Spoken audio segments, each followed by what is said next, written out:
19वीं सेंचुरी का एक बहुत ही बड़ा और फेमस ब्रिटिश हिस्टोरियन है, जिन्होंने भारतीय कल्चर को, खास करके जो एक मॉडर्न पीरियड था 19वीं सेंचुरी का, उसको बड़े ही ध्यान से देखा भी है और समझा भी है और उसको लिखा भी है। इंडियन अनरेस्ट इनकी बहुत ही विशेष बुक इंडियन हिस्ट्री पे है। बड़े गजब के हिस्टोरियन थे आप। दिवात्मा से सिर्फ 1.5 साल छोटे थे और पैरेलली चलते रहे, और इनकी डेथ भी 1929 में हुई थी, दिवात्मा के देवलोक जाने के जस्ट 6 मंथ के बाद ही। तो 19वीं सेंचुरी में जितना भी रेवोल्यूशन आया इंडिया में, जैसे कि हम जानते हैं कि ब्रह्मो समाज, तो 19वीं सेंचुरी एक्चुअली रेवोल्यूशन के नाम पे जाना जाता है। बहुत से सामाजिक सुधारक इस सेंचुरी में आए, लेकिन ये वैलेंटाइन चुरुल उसको किस लेवल पे देखते उसको समझना होगा। अगर इस कंसेप्ट को ना समझा गया तो हाईएस्ट लेवल ऑफ रिफॉर्म क्या होता है इसको नहीं समझा जा सकता। क्योंकि जब कोई सामाजिक सोसाइटी किसी प्रथा के खिलाफ खड़ी होती थी, उसी का विरोध करने के लिए कोई दूसरी संस्था खड़ी हो जाती थी। जैसे कि सती प्रथा का विरोध राजा राममोहन राय जी ने किया, तो उसको रोकने के लिए कि ये सती प्रथा बंद ना हुए, कोई और संस्था खड़ी हो जाती थी। अब क्वेश्चन ये है कि क्या मीटर है, कैसे जाने कि कौन सी सोसाइटी रिफॉर्म है और कौन सी नहीं। क्योंकि जो अपोजिट सोसाइटी है वो भी कहेगी कि राजा राममोहन राय गलत काम कर रहे हैं, सती प्रथा नहीं बंद होनी चाहिए। वो कहते थे कि जो राजा राममोहन राय ने फालतू के नए एक्ट पास करवा रहे हैं, इसको वापस से रिफॉर्म करना चाहिए, वापस जहां से हम आए हैं वहां से लौट जाना चाहिए। तो वैलेंटाइन चुरुल यही बात कह रहा था अपनी बुक इंडियन अनरेस्ट में कि कितनी ही इंडियन सामाजिक संस्थाएं ऐसी हैं जिनका रिफॉर्म से कोई लेना देना नहीं है, बल्कि वो दूसरे के काम में दखल देने, टांग अड़ाने, उनको वापस खींचने, उनको तंग करने, उनको दुखी करने, उनको टॉर्चर करने के लिए बनाई गई थी। तो ऐसी संस्थाएं जो किसी को टॉर्चर करने के लिए, किसी के अच्छे काम को रोकने के लिए, क्या उसको हम रिफॉर्मर या रिफॉर्म करने वाली संस्था या रिफॉर्म सोसाइटी कह सकते हैं? पहले तो ये बात समझेंगे। उसके बाद हाईएस्ट लेवल ऑफ रिफॉर्म होता क्या है, उसका क्राइटेरिया क्या है। आज सिर्फ हमने 2 ही बातें समझी। तो रिफॉर्म का एक्चुअली मीनिंग यही है कि हम जितनी भी बुराइयां हैं, जो भी नेगेटिव वैल्यू है, वहां से उठकर ऊपर की ओर जाएं, विकास की ओर जाएं। यहाँ पर कोई भी रिफॉर्मिंग सोसाइटी किसी प्रकार का कोई न कोई शोषण पहले से या तो कम कर रही है, या पहले से जो शोषण हो रहा है उसको बिल्कुल खत्म कर रही है, और उसके आगे लेवल्स हैं, वो किसी भी लेवल पे रिफॉर्म हो सकता है।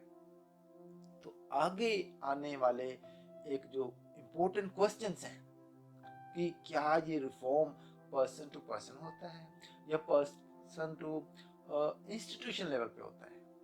जैसा कि देवात्मा अभी बिल्कुल बच्चे ही थे, तो जब उनको स्कूल में या एक कॉलेज में एंट्री हुई उनकी, तो उनके जो पेरेंट्स थे, जैसा कि उस टाइम एक कल्चर था कि जो ब्राह्मण कुल के लड़के होते थे, वो किचन में जो लांगरी होता है या लंगर बनाने वाला होता है, जो किचन का जो सामान प्रिपेयर करता है, वो भी उन्हीं की कुल का होता है।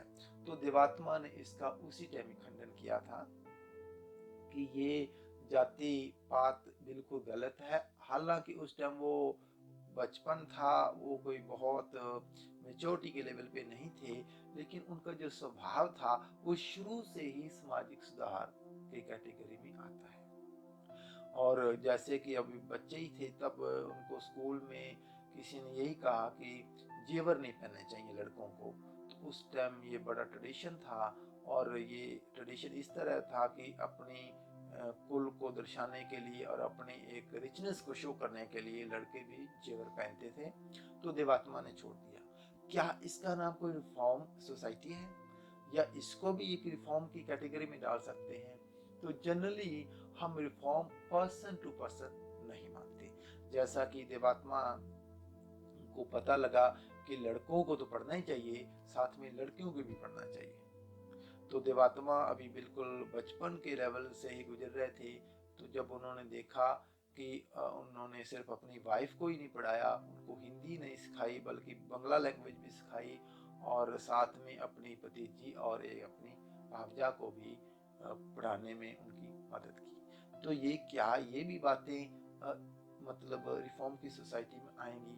तो ये पर्सन टू पर्सन जितना भी रिफॉर्म होता है वो एक्चुअली रिफॉर्म की कैटेगरी में नहीं आती। रिफॉर्म की कैटेगरी में आती है इंस्टीट्यूशंस लेवल। जैसा कि लड़कियों को पढ़ाने के लिए देवात्मा ने कॉलेज और स्कूल्स खोले, और 1920 में देव समाज के पास मोर देन 25 या 27 आई थिंक के पास लगभग इतने इंस्टीट्यूशंस थे।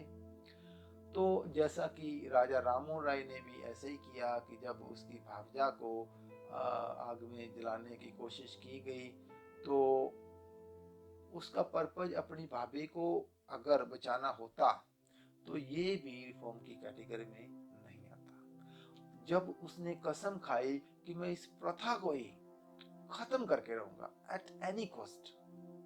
जब कोई प्रथा एक इंस्टीट्यूशन लेवल पे चली जाती है तो जनरल लेवल पे हम उसी को ही रिफॉर्म कहते हैं। अब क्वेश्चन ये है कि क्या रिफॉर्म कभी हाईएस्ट लेवल का या हायर लेवल का भी होता है, या ऑलमोस्ट रिफॉर्म एक जैसे होते हैं? तो जनरली जितने भी आज हम देखते हैं हमारे नेतागण, हमारे धार्मिक संस्थाएं, वो रिफॉर्म के नाम पे बहुत से ऐसे काम करते हैं, जैसे कि सोशल वर्किंग की एक्टिविटीज होती है, ब्लड कैंप लगाना, सफाई अभियान करना, और कई भलाई के कार्य हैं।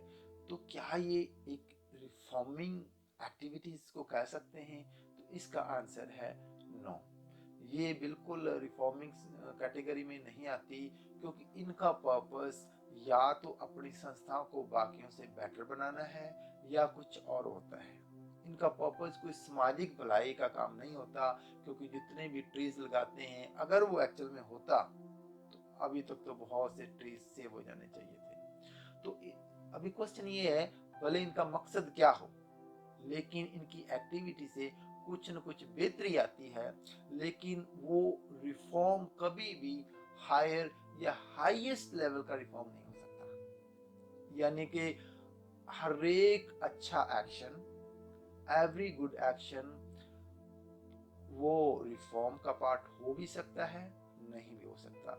उसके पीछे फीलिंग्स क्या है उसको जानना पहले बहुत जरूरी होगा। तो आओ पहले सबसे पहले ये देख लेते हैं कि हाईएस्ट लेवल ऑफ रिफॉर्म का क्राइटेरिया क्या है, क्या जजमेंट है, कैसे डिसाइड करें कि किस संस्था का या किस सोसाइटी का, किस समाज का लेवल सबसे हाईएस्ट है।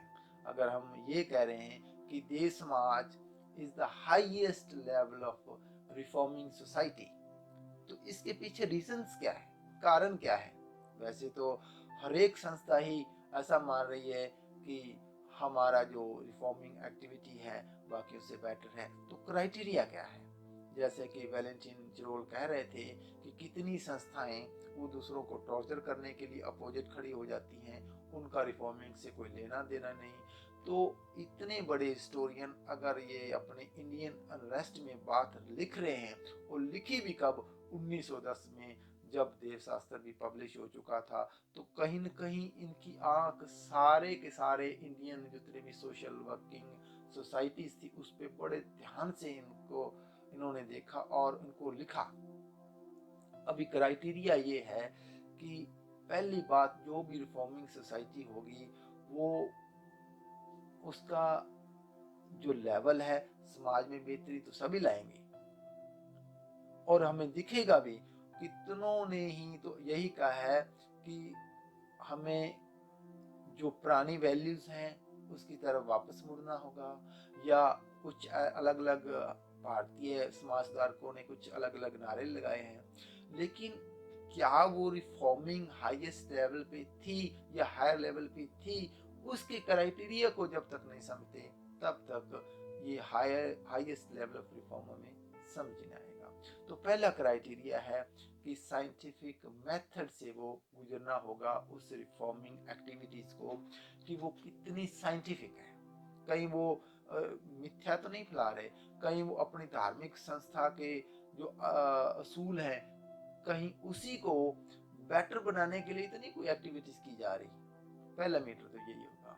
अगर तो वो किसी प्रकार का मिथ्या का सहारा लिया जा रहा है, इवन गॉड का भी सहारा लिया जा रहा है, इवन किसी सुपरनेचर पावर का भी सहारा लिया जा रहा है, तो समझ लेना कि कहीं न कहीं उसमें प्रॉब्लम है।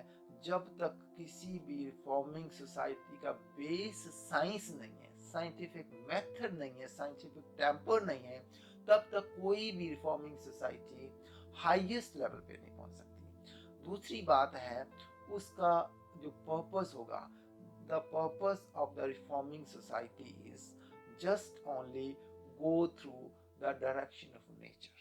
वो नेचर के डायरेक्शन के अनुकूल चलेगी वो संस्था। डायरेक्शन ऑफ नेचर क्या है इसको समझ लेना होगा। डायरेक्शन ऑफ नेचर एक ऐसी स्थिति में, एक ऐसी धारा में बह रही है कि जिसका पर्पस शायद कहना सही नहीं है, जिसकी डायरेक्शन कहीं ना कहीं कंप्लीट हार्मनी है। वो एक हार्मोनियस स्टेज पे जाना चाहती है नेचर। तो वो क्या हमारी संस्था हार्मनी ला भी रही है या नहीं? तो जब ये वैलेंटाइन चरोल कह रहे थे कि कई सोसाइटियां का तो पर्पस समाज सुधार से बिल्कुल लेना देना नहीं है, उनको तो अपना दूसरी जो सामाजिक संस्थाएं उनके विरोध में खड़ा होना है बस। उनको ये मतलब नहीं है कि सती प्रथा बंद होनी चाहिए या नहीं। अगर उनको राजा राम मोहन राय से कोई खुंदक है या उनको लाइक नहीं करते तो वो उसके विरोध में खड़ी हो जाएंगे। देव समाज के संस्थापक के विरोध में कितनी सोसाइटियां खड़ी हो गई थी, उनको इससे कोई मतलब नहीं कि उनकी एक्टिविटीज अच्छी हैं या बुरी हैं।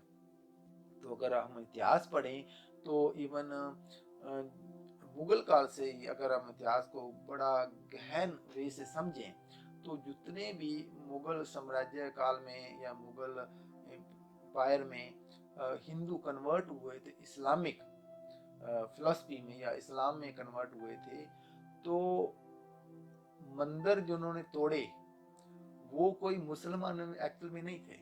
वो जो नए हिंदू जिनको सोसाइटी में शोषण मिला था वो कन्वर्ट हुए थे इस्लाम में, वो अपना बदला लेने के लिए, अपनी कोई रंजिश निकालने के लिए वो हिंदू ही थे जिन्होंने मंदिरों पर अटैक किया था, जो कन्वर्टेड मुस्लिम थे। इतिहास हमको ये बताता है। तो कुछ लोग ऐसे, उनको धर्म से कोई लेना देना नहीं बल्कि टॉर्चर करना है।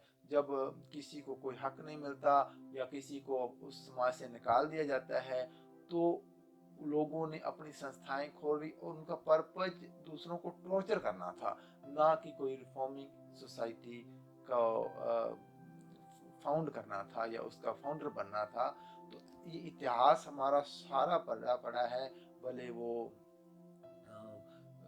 मुगल काल से लेकर मॉडर्न हिस्ट्री में जितना भी इतिहास देखेंगे, अकॉर्डिंग टू वैलेंटाइन चिरोल के अनुसार कि जितनी भी सोसाइटियां थी सभी का पर्पस रिफॉर्मिंग नहीं था, बल्कि मोस्टली का पर्पस तो सिर्फ बदला लेने की भावना थी या दूसरों को तंग करना था, जैसा कि ह्यूमन नेचर है। तीसरी बात यह है कि जो हाईएस्ट लेवल की रिफॉर्म सोसाइटी होगी उसका जो बेस होगा वो हाईएस्ट वैल्यूज होगी।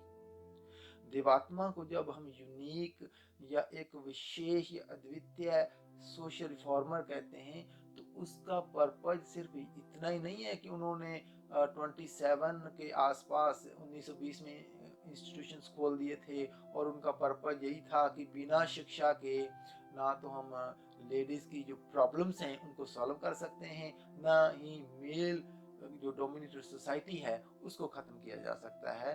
तो एक ही हमारे पास इंस्टीट्यूशन लेवल पे हल है, वो हल यही है कि एजुकेशन हो और एजुकेशन फुल ऑफ वैल्यूज हो। जब तक ये education full of altruistic feelings नहीं है, तब तक एजुकेशन का कोई पर्पस नहीं है, कोई मतलब नहीं है। और सात्विक भावों से प्रेरित होकर ही एजुकेशन हर एक समस्या का हल बन सकती है।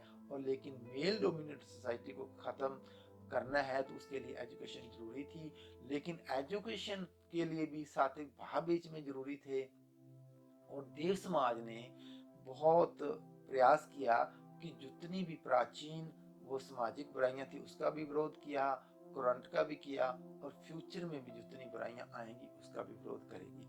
अब क्या इसको सोशल रिफॉर्म सोसाइटी कह सकते हैं या एक highest level of reform society कह सकते हैं, इसको समझ लेना होगा। देव समाज अगर highest level of reform society है तो वो ये इंस्टीट्यूशंस की वजह से नहीं है, वो इसलिए है बिकॉज उसका जो फाउंडर है वो यूनिक है। इस बात को जब तक हमें समझ नहीं आएगी, highest level of reform society का कोई मीनिंग नहीं है। देवात्मा कोई सामाजिक सुधार का जो बेस बता रहे हैं वो कोई एक या दूसरा सात्विक भाव नहीं है। देवात्मा अगर हाईएस्ट लेवल ऑफ एक रिफॉर्म सोसाइटी को बना रहे हैं तो उसके पीछे उनका देव जीवन है। उनके देव जीवन में उनका एक हित अनुराग है। हित अनुराग का मतलब ही यही है कि जितनी भी बुराइयां हैं, जितनी भी इनजस्टिस है, या जितनी भी एक टाइप की क्रुअल्टी हो रही है या एक टाइप का शोषण हो रहा है, एक्सप्लॉयटेशन हो रहा है, उसको खत्म करना है। जितना भी अहित है उसको खत्म करना है। हित अनुराग का काम ही यही है कि यहाँ पे भी बुराइयां होंगी, भले वो पास्ट में होंगी, भले वो करंट में होंगी, भले या फ्यूचर में भी जब आएंगी, जब तक उसका आधार हित अनुराग है तब तक हर एक सामाजिक बुराई का देव समाज बहिष्कार करता रहेगा और फ्यूचर में भी करता रहेगा, पास्ट में भी किया है। तो कहने का मतलब है किस चीज ने देव समाज को highest level of reform society बनाया, तो उसके लिए देवात्मा को वो हित अनुराग था।